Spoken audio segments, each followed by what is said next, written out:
அது மத்திய அரசு மூலமா வர்ற திட்டத்தை தான் இவங்க லேபிள் ஒட்டிக்கிறாங்க. அடுத்த நான் தான் முதலமைச்சர்ன்றாரு, எல்லா மக்களை பயமுறுத்தி கொண்டு இருக்கிறார். ஒரே ஆண்டுல 11 மருத்துவக் கல்லூரி கொண்டு வரணும். என்னங்க இந்த ஆட்சியில என்ன செஞ்சிருக்காங்க?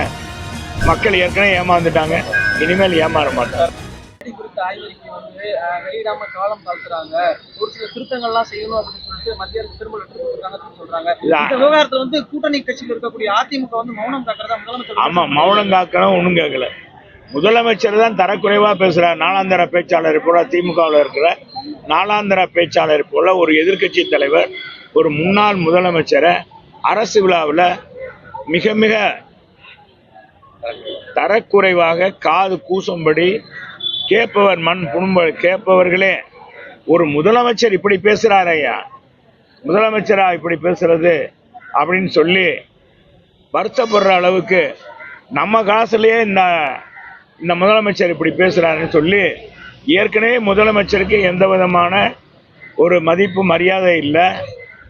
இதுல அடுத்த நான் தான் முதலமைச்சர்ன்றாரு, எல்லா மக்களை பயமுறுத்தி கொண்டு இருக்கிறார். பெண்கள்லாம் பயந்து போயிருக்கிறாங்க.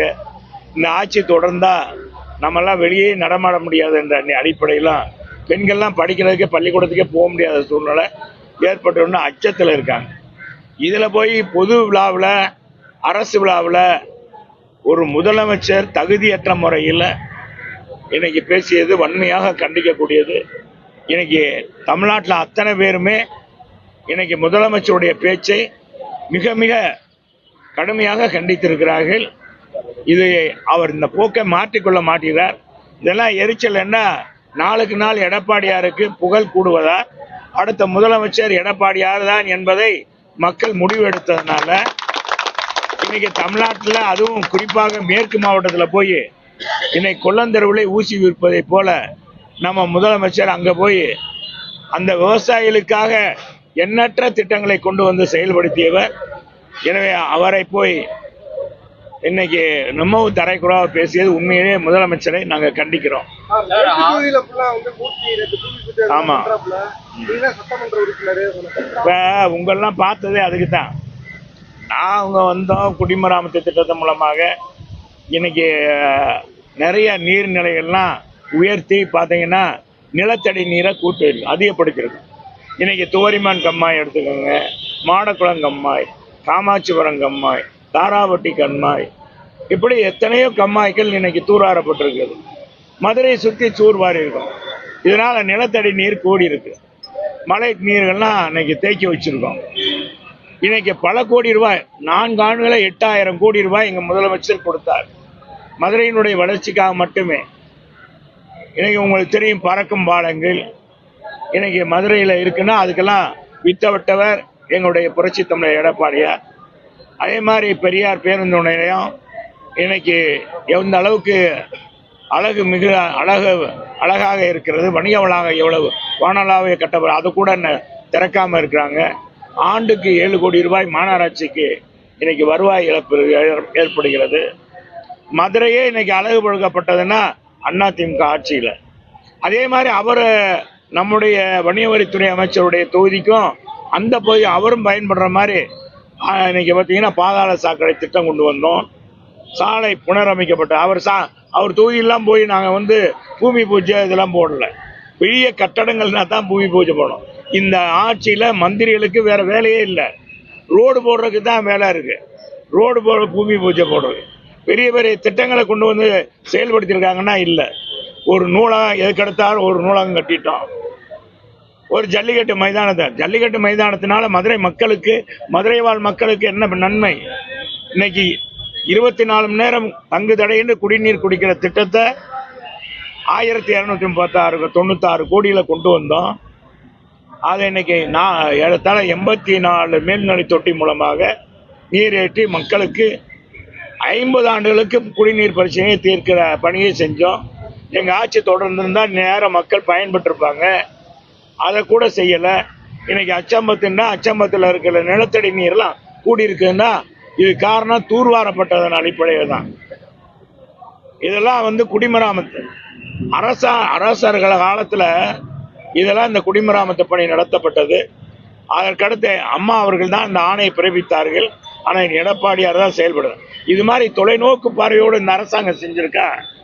அதே பெண்களுக்கான மாணவ செல்வங்களுக்கான பெண்களுக்கு உதவுகிறத 1000 ரூபாய் கொடுக்கறத பெருசா அந்த அரசாங்கம் பேசுகிறாங்க. நான் கேட்கிறேன், 36,000 ரூபாய் அவங்க படிச்சு முடிக்கும் போது கொடுப்பாங்க. ஆனா நாங்க 1,49,000 ரூபாய் வரைக்கும் எங்க ஆட்சியில பயனடைந்தாங்க படித்த மாணவர்களுக்கு பெண்களுக்கு உதவி பண்ணோம். தாலிக்கு தங்க இன்னைக்கு எவ்வளவு? 8 கிராம் கொடுத்தோம், அதை நிறுத்திட்டாங்க. ஒரு மடிக்கணினி கொடுத்தோம், அதை நிறுத்திட்டாங்க.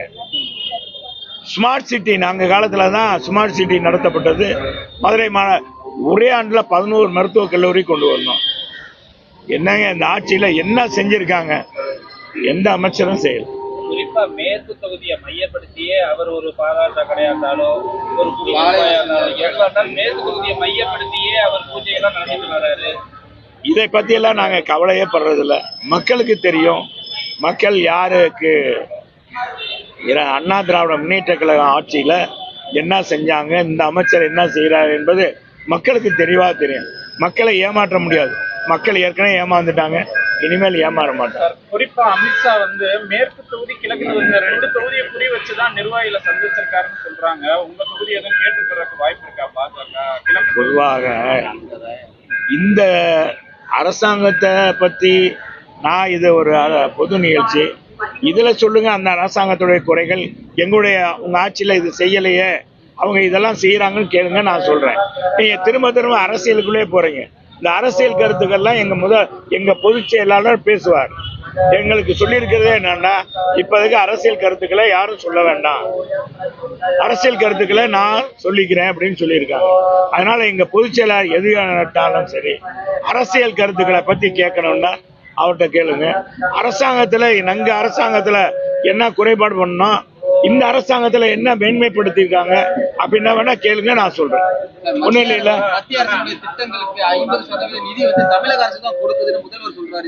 இதெல்லாம் ஒண்ணும் இல்லைங்க. அந்த அரசாங்கம் மத்திய அரசு இது அரசாங்கத்துக்குள்ள இருக்கிறது. அவங்க கொடுக்கறதுக்கு இவங்க பேரை ஒட்டிக்கிறாங்களே. இப்ப அங்கங்க இவங்க குடிமராமத்து திட்டத்தெல்லாம் இப்ப அந்த குடிநீர் குழாய் அமைக்கிறது, மக்கள் குடிநீர் வழங்குறதெல்லாம் இவங்க திட்டமா? அவங்க கொடுக்கறது தான். அது மத்திய அரசு மூலமா வர்ற திட்டத்தை தான் இவங்க லேபிள் ஒட்டிக்கிறாங்க. இன்னமும் எங்க ஆட்சியில கொண்டு வரப்பட்ட திட்டங்களுக்கு தான் இந்த ஆட்சியில இன்னும் லேபிள் ஒட்டிக்கிட்டு திறந்துகிட்டு இருக்காங்க.